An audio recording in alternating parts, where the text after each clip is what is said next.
Moby Dick, or The Whale, seems to be one of Tarman's favorite novels. As the name suggests, it's a story about a white sperm whale named Moby Dick. Captain Ahab, one of the main characters, uses a prosthetic leg made of whalebone to replace the one Moby Dick took long ago.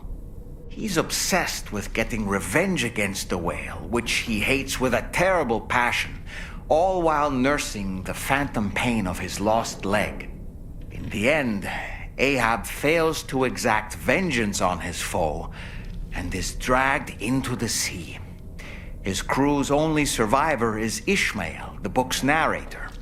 He was rescued after clinging desperately to a coffin-shaped life buoy. That's right, a coffin was his savior. Ironic, isn't it? How you use a thing makes all the difference.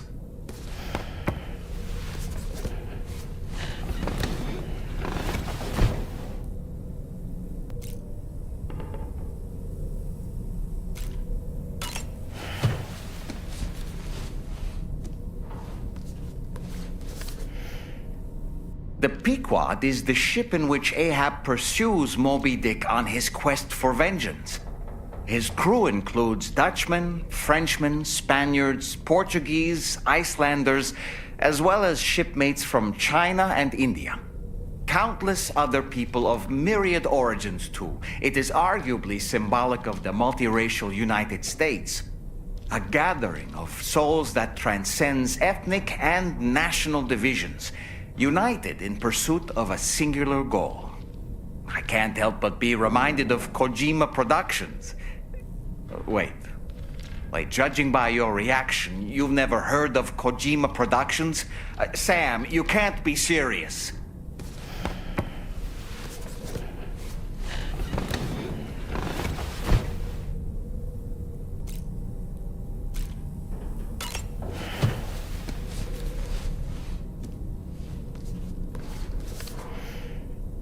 Certain parallels can be drawn between Captain Ahab's pursuit and the Prometheus myth.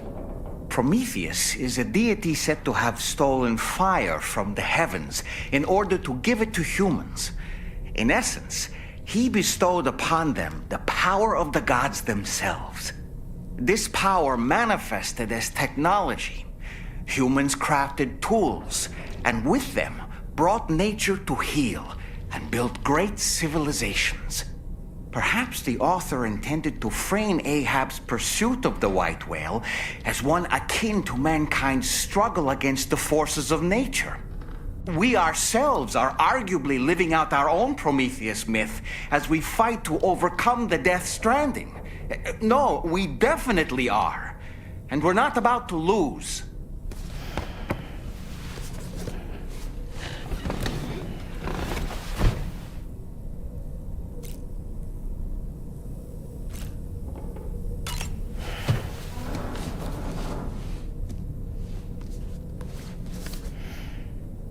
Apparently, Darwin always had a strong interest in geology. He was fascinated by the way continents and landforms change, leading to the creation of new habitats for organisms. This led him to surmise that organisms adapted to their new environments in order to thrive. And that logic eventually became the basis of his theory of evolution. The world around us continues to change, even now. The continents are in flux due to the shifting tar currents and the emergence of plate gates.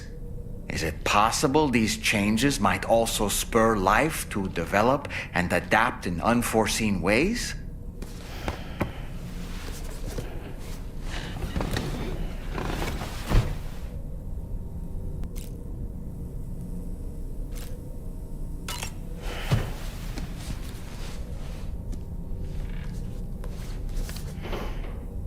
The Voyage of the Beagle, written of course by one Charles Darwin. Speaking of which, before the Death Stranding, there was a city in the northern part of Australia called Darwin, named as such after the Beagle made a brief stop there. Darwin was able to devote so much time and effort to his research of evolution because he enjoyed the support of the elite. specifically the Wedgwood family, pottery makers to the royal household. In fact, Darwin's maternal grandfather was the founder of Wedgwood. You can't get a better patron than that, now can you? I suppose if you think about it, Wedgwood was to Darwin as Charlie is to us.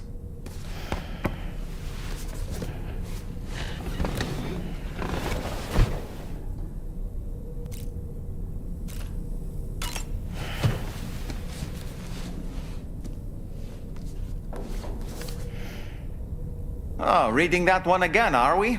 It must be quite the page-turner. The HMS Beagle, which was instrumental in Darwin's development of his theory of evolution, eventually came to symbolize adventures and explorers of new worlds. Spaceships in science fiction novels would bear the name, as well as actual ships developed in real life. You know, Sam, when our Australian journey is finally complete, we could ask Charlie to build us our own personal vessel.